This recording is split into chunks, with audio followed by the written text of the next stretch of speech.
concitoyens. Selon les rapports de l'Organisation mondiale pour l'immigration, OIM en abrégé, l'immigration concerne une personne sur 7 dans le monde, soit plus d'1 milliard de personnes concernées. Mais il faut tout d'abord lever les amalgames entre un clandestin, un migrant, un réfugié ou encore un demandeur d'asile.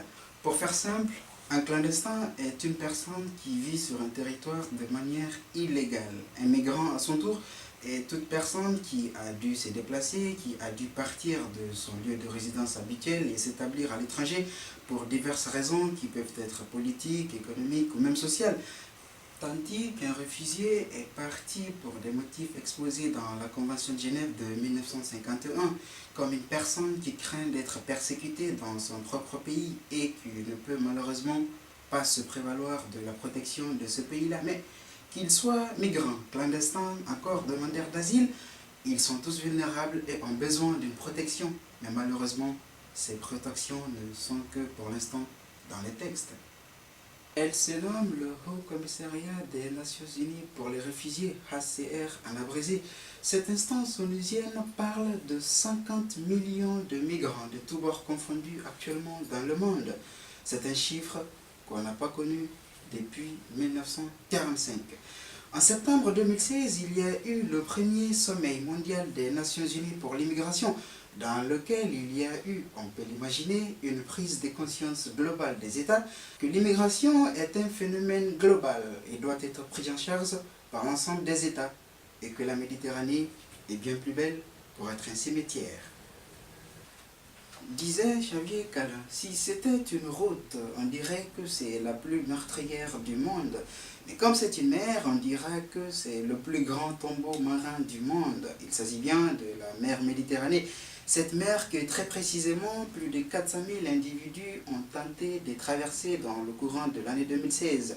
Et plus de 4 000 de ces hommes, femmes ou enfants, y ont trouvé la mort, abandonnés, jetés à l'eau, morts de soif, de faim, ou faute de soins, ou même encore kidnappés par des rebelles au prix d'une rançon.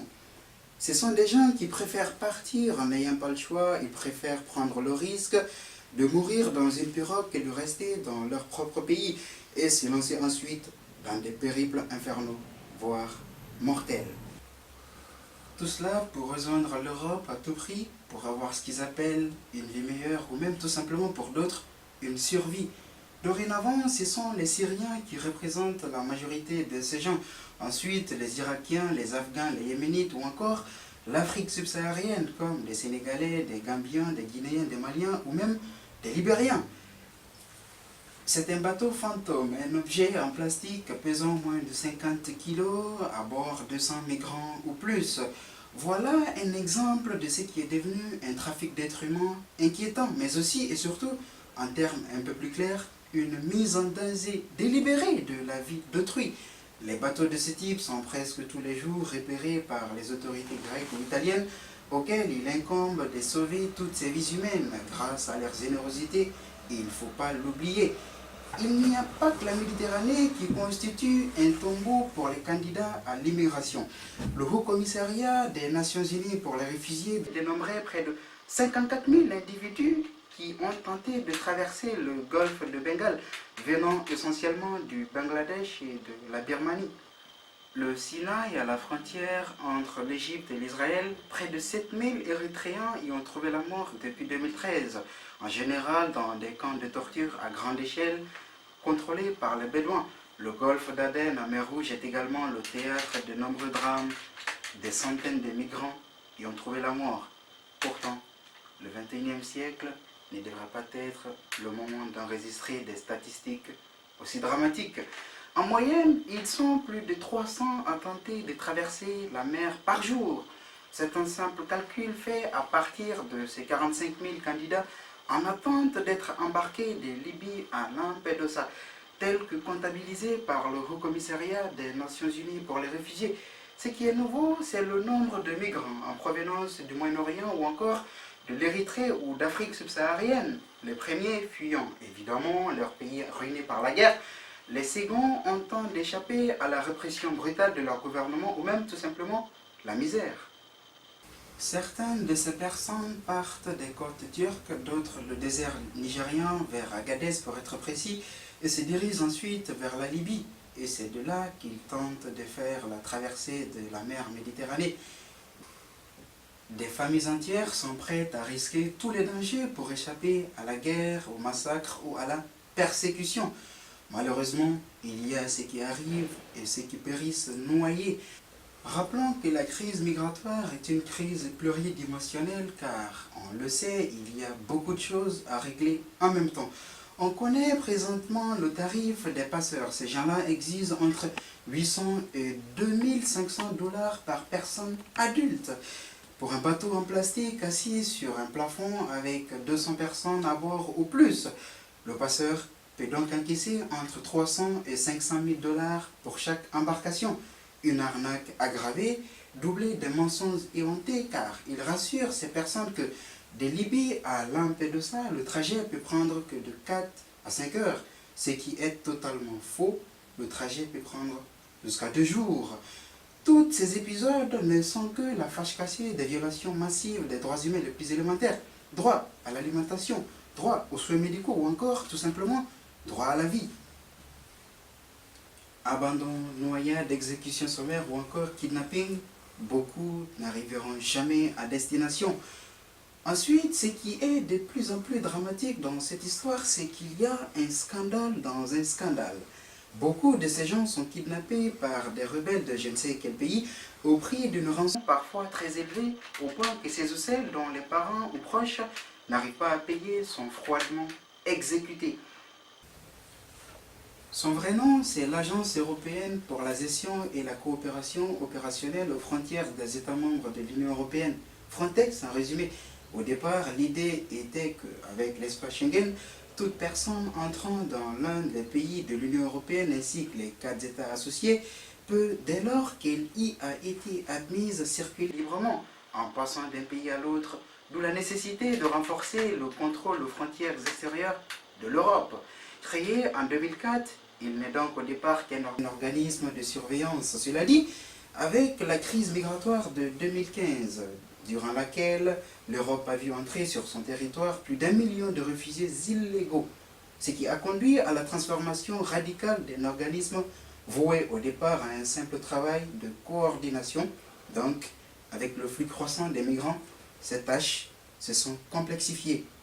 Créé en 2004, il n'est donc au départ qu'un organisme de surveillance. Cela dit, avec la crise migratoire de 2015, durant laquelle l'Europe a vu entrer sur son territoire plus d'1 million de réfugiés illégaux, ce qui a conduit à la transformation radicale d'un organisme voué au départ à un simple travail de coordination. Donc, avec le flux croissant des migrants, ces tâches se sont complexifiées. À côté du Frontex, les Italiens ont initié l'hypothèse du centre de coordination des opérations de sauvetage qui a sauvé, il ne faut pas l'oublier, plus de 200 000 personnes.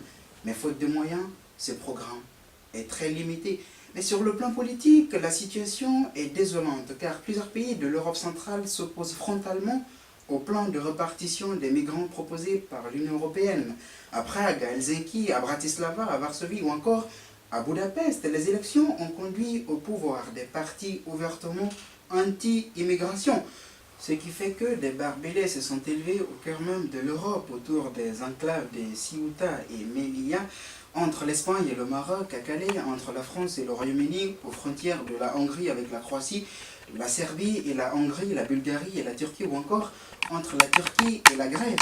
Et pourtant, presque ils ont tous en commun un accord de libre circulation des personnes qu'on appelle l'espace Schengen, ce qui rappelle un peu les épisodes du rideau de fer ou encore du fameux mur de Berlin pendant la guerre froide.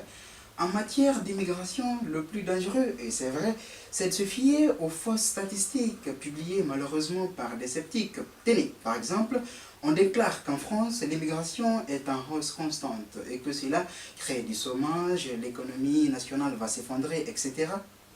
Ce qui est tout à fait inexact car selon l'INSEE, le flux d'immigration légale en France est stable autour de 220 000 personnes chaque année et c'est le nombre à peu près depuis plus de 10 ans. Concernant la Suisse, l'Office fédéral de l'immigration a fait récemment une statistique. Un tiers de sa population est issue de l'immigration, ce qui représente 2,5 millions de personnes sur un peu plus de 6 millions d'habitants. Et ce pays n'est pas pour autant un mauvais élève en termes de croissance et de développement économique. Enfin, l'Allemagne de Mme Merkel a accueilli en 2015 plus d'1 million de réfugiés venant essentiellement de la Syrie, acte d'humanisme et de bonne volonté de sa part, il faut bien le souligner. Elle a risqué tout son capital politique dans ce sens. Mais que propose Plateforme Jeunes Citoyens dans tout cela? À notre avis, la solution, ce n'est pas du tout se renfermer sur soi comme on le voit, mais plutôt redonner un visage nouveau à ces personnes qui sont totalement désespérées. Car il ne s'agit pas seulement de personnes qui viennent en Europe pour voler du travail, mais beaucoup d'entre eux essaient de sauver leur peau avec leurs femmes et enfants, parfois seuls, menacés d'être massacrés, torturés, persécutés, voire gazés, au point qu'ils sont désespérés de risquer toute leur vie. Premièrement, en ce qui concerne l'accueil de ces personnes dans d'autres pays européens, il y a des préjugés qui sont énormes, car dans un contexte de terrorisme, nos besoins de sécurité se confondent avec nos valeurs humanistes. En effet, ces personnes sont en partie des confessions musulmanes venant essentiellement de la Syrie, de l'Irak ou encore d'Afghanistan.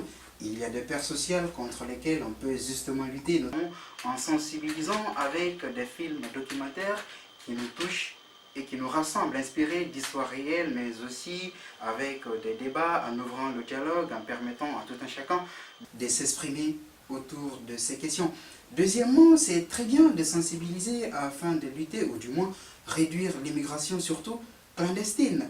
Néanmoins, il faut que l'Europe, mais aussi les hommes et femmes politiques d'Afrique, du Proche et Moyen-Orient, agissent sur les racines du mal. D'un côté, en stoppant tout de suite les hostilités dans des zones en conflit armé, notamment en Syrie, en Irak ou encore en Afghanistan, mais aussi et surtout en ouvrant des perspectives réelles au développement concernant l'Afrique subsaharienne, car il y a, j'y crois bien, une banalisation liée à un contexte économique difficile. Ensuite, et ce n'est pas négligeable, une plus grande implication internationale à travers les Nations Unies et tous les organismes associés, tous les spectres des droits de l'homme, les ONG, les associations, les sociétés civiles, les activistes, les journalistes, les éditeurs, les auteurs, les militants, les artistes, les femmes et hommes politiques, les écrivains, etc. Tous devraient se réunir pour traiter de ces questions qui éhontent l'humanité dans sa globalité. Et enfin, pour terminer, les États membres de l'Union européenne ainsi que les 4 États associés dans la Suisse, qui sont les premiers concernés, doivent encourager l'ouverture de voies légales d'immigration, c'est-à-dire favoriser la délivrance des visas humanitaires qui sont par définition des visas de courte durée et de validité géographique limitée, qui permettent à une personne persécutée de rentrer légalement dans l'un de ces pays. Ces visas d'ailleurs figurent dans le code des visas communautaires de l'Union européenne, établi par le règlement 810 du Parlement ainsi que du Conseil européen en date du 13 juillet 2009. Cela permettra ainsi d'éviter la mort de toutes ces personnes, favorise ensuite le regroupement familial qui permettra aux centaines d'enfants coincés dans des camps de réfugiés de rejoindre leurs parents. Au nom de toute l'équipe de Plateforme Jeunes Citoyens, ensemble, défions l'impossible, sauvons le monde, combattons le mal et enfin, défendons les opprimés.